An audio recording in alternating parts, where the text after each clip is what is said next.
ជំរាបសួរក៏ដូចជាសួស្តីពុកម៉ែបងប្អូនទាំងអស់គ្នានេះគឺជាទស្សនវិជ្ជាក្នុងវត្តសវណ្ណមនីហើយវត្តកោះចិនដែលស្ថិតនៅទឹកដីខាង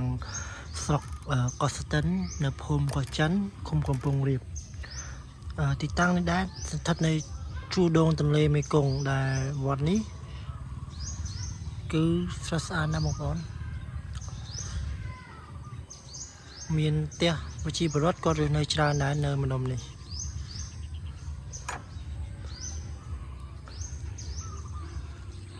នេះគឺជាទីតាំងសាលារៀនបឋមកោះចិន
បានធ្វើដំណើរបន្តទៅខាងមុខ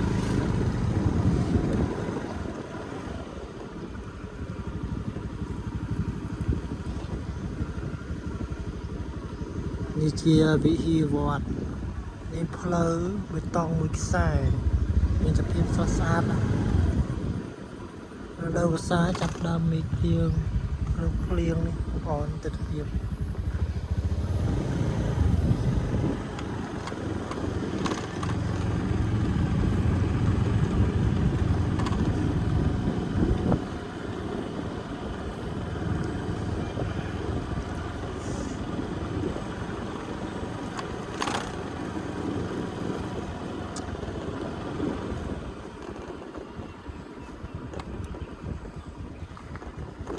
ដល់នេះវិញមានព្រែកមួយដ៏ស្រស់ស្អាត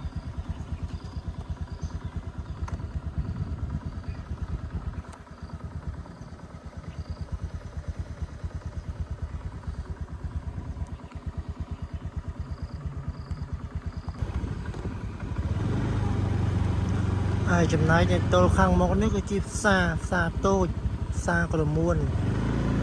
កោះចិនប៉ុន្តែស្មាហ្នឹងដូចជាបងប្អូនគាត់អ្នកលក់ដូរគាត់រើអស់ហើយ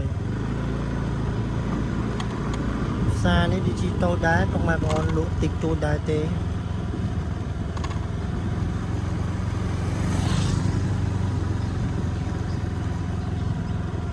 នេះកន្លែងបងប្អូនគាត់លក់ពេលព្រឹកណា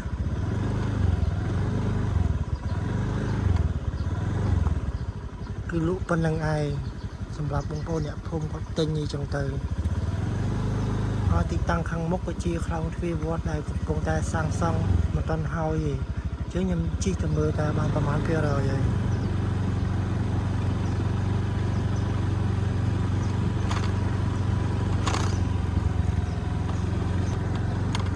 នេះខ្លោងទ្វារផ្លូវធំបងប្អូនដែលកំពុងតែសាងសង់